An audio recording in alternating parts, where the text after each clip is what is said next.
Swayam Prabha. Digital India. Educated India.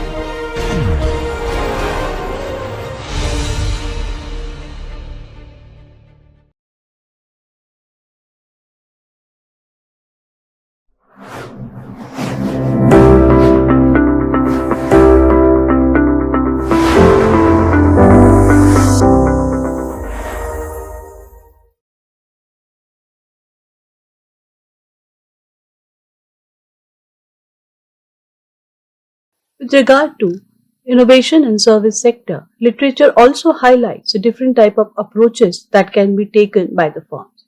The first such approach is user-centric approach. Here, the idea is that while developing an innovative service, the idea at the focus of the firm will remain a consumer's individual needs, what are their preferences, what are the difficulties which are there in terms of understanding the needs and preferences. Moreover, the focus would be in order to ensure that the customer experience is enhanced and also that the organization is now focused toward maybe design thinking and trying to figure out a customer's journey in terms of using that particular service.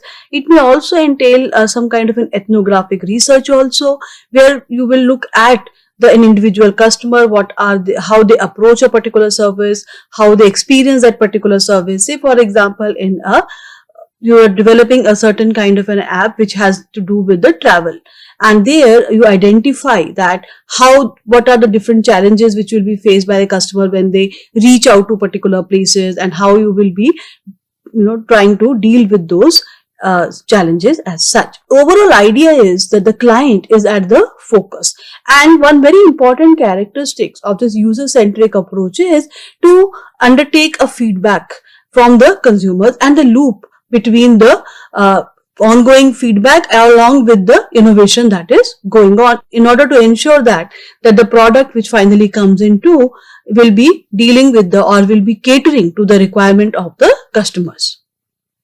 Another approach can be technology-driven approach. In fact, this is one area in which we have seen immense and considerable improvement and innovation in the last 4 to 5 decades. Here, the technology becomes the focus. As new technologies emerge, their usage, their adaptation, and how they can either increase the efficiency of certain processes or how they can in fact create a new type of a product is rather looked at.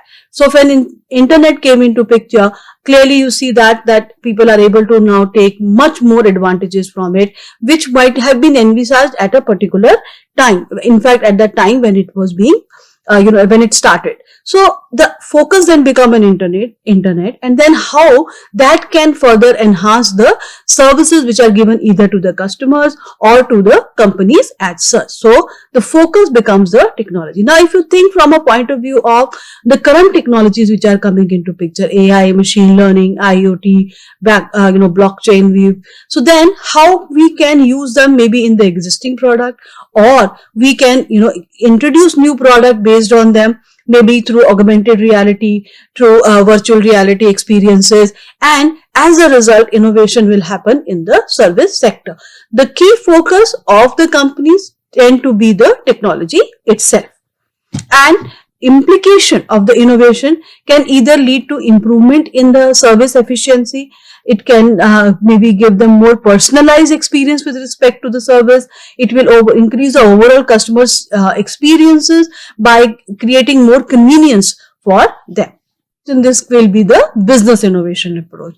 Here, the process of rethinking how services are generated, supplied, and then also monetized. Here, organizations establish innovative business models by experimenting with new revenue methods, alliances, value proposition, distribution channels, or customer segments. So through creative business model, this approach now focus on discovering new methods to capture value, differentiate from competitors, and generate a long-term competitive. Say, for instance, you live in a city like Indore, where you realize that a lot of students from in and around the areas come and they to get education, because it is the education hub of the Madhya Pradesh.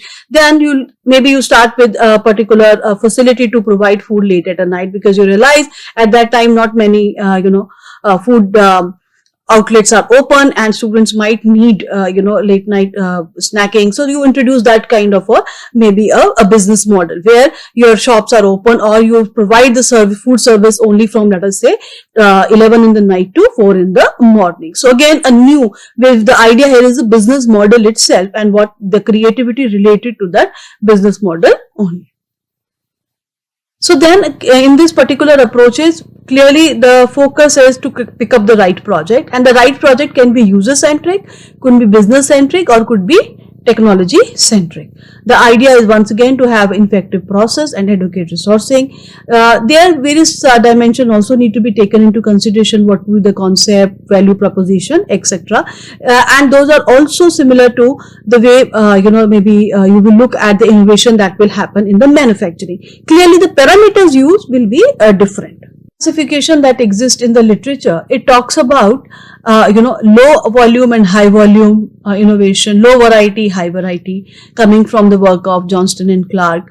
Physical, human and information services as highlighted by Miles. Francis and Besant talk about major and minor innovation, and Schwenner talk about degree of labor intensity and customer interaction. So we will look at this classification also. So in case of low volume service, here the development and delivery of specialized, customized or personalized service to a very specific subset of the clients is referred, and the features are it basically focuses on meeting the specific requirements and preferences of a specific customer niche, and they could be underserved or may not be earlier catered to, and the target specialized market will have very little competition, large profit margin may be possible as such. In case of a high volume service innovation, as the name suggests, the base to which the service will be provided would be rather large. So the customer base is very large, and it constitutes high volume service innovation. It aids to reach a diverse customer base by offering standardized services which will match to their needs of a diverse market sector, and profit margin may be lower because high volume, essentially the focus in this case, in order to earn profit, the volume should be large. So one very easy way to understand it, like if you see from the point of view of a catering business, which is a high volume business, and there you will find that the companies will be focusing on increasing the numbers, so the profit margin per person would be rather low. And if you do some kind of an innovation in that service, then you are trying to target high volume service innovation. On the other hand, if you are trying to innovate in the fine dining experience of the individuals, you will realize that the volumes would be very low, the profit margin per person are going to be relatively large, and the market competition would be very minimal also. So there you will see the distinction in terms of high volume and a low volume. Another type of classification comes based on low variety and high variety. So low variety service is here providing customers with a very limited set of standardized service. So if you go in a low budget airlines, you will find that they will give you a very specific menu, and you will be able to only get those items which are there in the menu, or you will be only able to pre-book them. If you look at the innovations maybe in the budget hotels, etc., they are the standard, everything, the amenities which are available are rather standardized, and these are available to the customer. On the other hand, you will find that if you go to maybe a luxury resort, etc., there much more variety is now available. The experience in the spa, wellness center, etc., you will find that it will be more of a high variety service innovation. Similarly, in a financial institution, the idea there is that they will be targeting different type of customers who may have different net worth, and they will design different type of investment portfolios for them. So if they have to design, there also you can see whether it would be a low volume or a high volume. So there will be a standardized kind of portfolios which are being sold to masses. On the other hand, they may design special kind of financial or investment possibilities which are designed to individual customers. So high volume with lower variety, the target would be high volume, variety would be limited in this case. On the other hand, if you have high variety, then the volumes can be, in that case, would be limited, and a mix or match of this kind of a combination can help you in innovating in that particular domain. Also have this distinction where the idea is where and how this particular services are being transacted. So when you talk about physical one, clearly in a transportation services, domestic services, catering, there is this physical interaction of the service provider with the customer. Human services mostly coming from the government, public administration, medical, education, and then there is the information services. Now what we have seen in this case, that information services is many a time more technology focused, human services being more focused on the customers and their specific requirement. Physical, again, the business as well as the customer concerns are of importance there. In terms of major and minor service innovation, let us look at first major one. The major service, they are significant improvement or maybe a new service introduction. And say for example, when the online banking came, when the introduction of mobile payment system came. Minor could be now when you already have an app and certain further features are being added to it. It's an incremental service innovation which will and they're basically changes to the existing product or an existing service which is being given. These advancements aim to improve the specific features. Maybe it will enhance the efficiency or the ease with which it being used, and without fundamentally affecting the main service as such. For example, if you're already having a website, adding a chatbot which will help the customer, introducing a mobile app for a service. You already have a website, you also have now a mobile app, things like that. If you now look at the different stages which are there in terms of introducing an innovation in service, we have already highlighted that given the divergence in terms of the variety, the type of services which are being provided, it is very difficult to come up with a journalized model. But if you look at the major steps, would be there. First, of course, an identification of a problem. There you have to figure out what are the challenges, what is the customer demand, market trend, and if there is a technological breakthrough, can that be applied? Idea generation, that can be done through brainstorming sessions, idea competition, or maybe pulling inspiration from other industries, leading to a concept development. There you are looking at clearly clarifying the value proposition, identifying the customer category, specifying the service features and benefit. Lastly would be the implementation. So you start with identification of the problem, generate the idea, develop the concept, and then implement. So there are very general kind of stages which you see in terms of service innovation. If you look at the different models which has been talked about in innovation, and in case of earlier discussion related to manufacturing, we have looked at those innovation models. But what about service sector? What is going on there? So there's one interesting reverse product cycle theory has come from Professor Richard, and he has looked at the way IT has changed the way things are being done during 70s, 80s and 90s. So when the new advents were made in information technology, initially what happened, it was realized that this kind of a tool can be used in order to improve the overall working.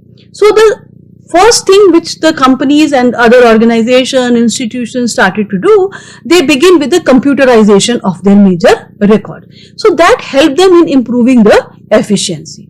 Over a period of a time, you realize the similar organization, now they started using either internet and also started providing products online, in the sense that if you now go for an insurance sector, that most likely you will get your policy quotation online, and that in fact then improve the overall quality of the products which were being provided. Later, more and more services were being added. So learning from this particular experience of 70s, 80s and 90s, it has been pointed out that in case of a service innovation, maybe we are following this particular cycle, where initially this kind of a technology is being used to improve the efficiency. Later, it will improve the quality of the products which are available, leading to a final stage where now new services can be provided. As I said earlier, one specific example comes from insurance. You can apply that the similar kind of an example to maybe education sector, where initially you would find that the students were now being given the attendance records or maybe the fee payment records, they were being made digital. Over a period of a time, online fee payments mechanisms came. Now we are in a stage where online classes, tools, various videos or maybe material content is also shared with respect to the by the educator to the learner. So, and you can do the similar exercises thinking from a banking sector also. So this has become a very prominent thought process in terms of if you want to talk about the models with respect to the service innovation. However, this is not without its critique, because there are counter examples also. It may not be applicable into maybe a other kind of a service sectors as such. Moreover, it is very historically specific. It kind of builds on what has been the experience, and there is a possibility that it may not fit into all situations, but clearly it is one predominant thought process with respect to the service innovation. Talk about the different barriers which may come into from the firm's point of view while coming up with a new innovation in the service sector. One very important challenge could be that there is no independent existence of service and as of a service innovation. If you keep maybe sectors like healthcare, education apart, then if you are looking at maybe any kind of a service which is, let us say, with respect to call center, there it is aligned with certain product as such, or the services which may be defined. If you are talking about ERP methods, then again they are very organization specific. So there are linkages that the service sector may have either with the manufacturing or maybe with the direct customer as such. So in those cases, there could be a barrier, because you have to ensure that it works in that particular context in which the services has been used. There could be lack of resources. Intellectual property issues are going to be important, because you realize that for those business models, particularly in a country like India, you may not be able to take a patent. In certain countries, it is possible that their business model can be patented, but not in India. Then with respect to maybe source code, you will have to find that copyright may be more important, whereas patents may not be appropriate method to use them. So intellectual property issues has to be thought about. They have to be dealt with. One has to look at what is the kind of service. Is it possible that it can be patented, which is very unlikely? Then you have to see that if it is associated with some kind of a hardware, and then if there is a linkage with that. So clearly the intellectual property issues has to be thought from a very different perspective when it comes to the service innovation. Now, if those has not been done, it can lead to challenges in terms of using your intellectual property. We had a long discussion on how to make profits out of your intellectual property and what are the challenges there. If you are not able to define itself, then clearly this is going to be a much more problematic. Next is related to risk aversion. Lack of customers' insight. Customers may face challenges in finding ample and accurate customer data, understanding their needs. Many a times there can be siloed organizational structure, which might in fact affect the service innovation. So as I said earlier, the appropriability regime in case of service innovation will now focus on how organizations secure their service innovation and derive the economic benefit from them. As we've already pointed out that in case of an IP as a means for appropriate, the patents may play a limited role. More importance can be given to copyright and to the trademarks as such. Moreover, contracts like NDAs or non-compete agreements will be rather more important for those kinds of firms which are into maybe service innovation. Then brand and reputation building can help them in taking advantage of their, and will also stop the competitors to reproduce it. So if you look at from where we are today and what are the potential in terms of the service innovation, technology centric innovations are of course much highlighted. So we have looking at a phase where there are lot more work is being done in AI, ML, IoT, etc. So looking in future, clearly there is a possibility that these are going to be the prominent way, the way in which the services are being delivered. Moreover, customer involvement, co-creation, data piracy and security related issues are going to be of much concern.